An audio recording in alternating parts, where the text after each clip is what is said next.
Okay, so what if I told you that an ancient ghost story could actually reveal how your own mind works? We're going to dive into a series of riddles that are so psychologically on point, you'd think they were written by a modern therapist. Just, one with a real flair for the dramatic. Yeah, we're about to see how one of the world's oldest ghost stories might just hold the keys to understanding some really big stuff. Identity, the power of our minds, and even the very nature of our relationships. So what are we talking about? Well, these are the legendary tales of King Vikram and a super cunning ghost named Betaal. And trust me, you can forget your simple campfire stories. These are high-stakes intellectual challenges with life or death consequences. Seriously. All right, so here's how this deadly game works. The ghost, Betaal, tells King Vikram a story that ends with a really tricky riddle. Now, Vikram knows the answer, but decides to stay silent. His head explodes. Yep. But if he speaks the truth, Betaal gets to escape and flies right back to his tree, and the whole painful process starts all over again. It is just this relentless, brutal test of wit and wisdom. Okay, so let's jump into our first case. And it's a bizarre one for sure. It's a story that really gets to the core of who we are. We're calling it the dilemma of identity. So, the story kicks off with two best friends. One is a brilliant scholar, the other's a powerful warrior. And they're traveling with the scholar's wife. They decide to stop and pray at this pretty remote temple. And right here is where things get, well, really strange. In this sudden, super intense moment of religious devotion, both men sacrifice themselves. I mean, they literally cut off their own heads. The wife is, as you can imagine, horrified. She prays for them to be brought back, and her wish is granted. But in her panic, she makes a massive mistake. She accidentally swaps their heads when she reattaches them. So now, you've got these two men walking around again. One has the scholar's brilliant mind, but he's in the warrior's powerful body. The other has the warrior's mind, but he's stuck in the scholar's body. And yeah, as you can probably guess, they both immediately claim to be her real husband. So Betaal asks the king, and now I'm going to ask you, who is the true husband? Is it the guy with his original head, or the guy with his original body? Really think about it for a sec. King Vikram, though, he doesn't even hesitate. He declares that the man with the scholar's head is the true husband. Okay, but why? What's the logic here? Well, this is where it gets incredible. Vikram's answer perfectly illustrates a concept that modern science calls cerebral dominance. We're talking centuries before neuroscience even existed. Vikram's argument was that our identity, our personality, our memories, our self, it all lives in the brain. The body? It's just a vessel. His point was absolutely crucial. The head is who you are. Okay, so let's move on to our next case and see how this idea builds. We've established that the mind is the seat of our identity, right? So now let's explore its power over the physical world with the case of the three delicate queens. So, there's this king, and he has three queens, and they're all arguing about who is the most sensitive, the most delicate.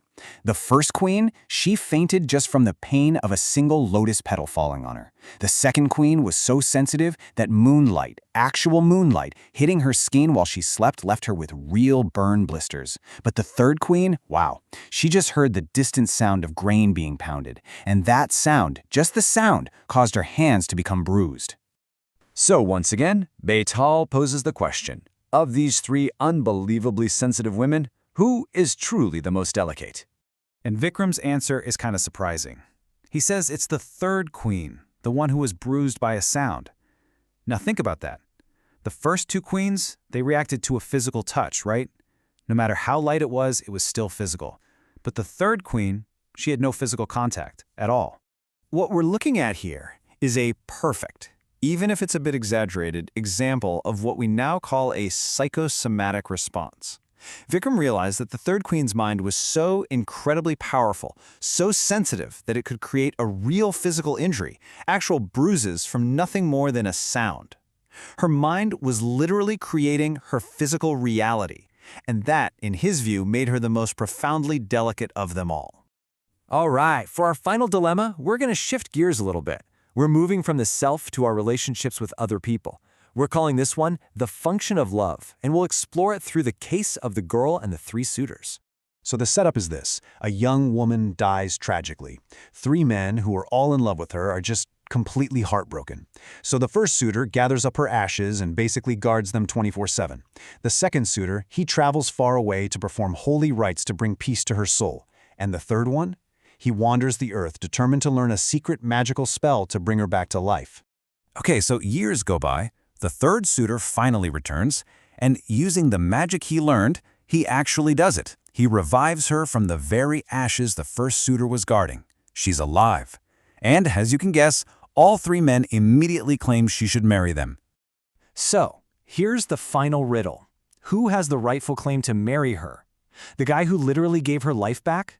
The one who cared for her soul? Or the one who protected her physical remains all that time?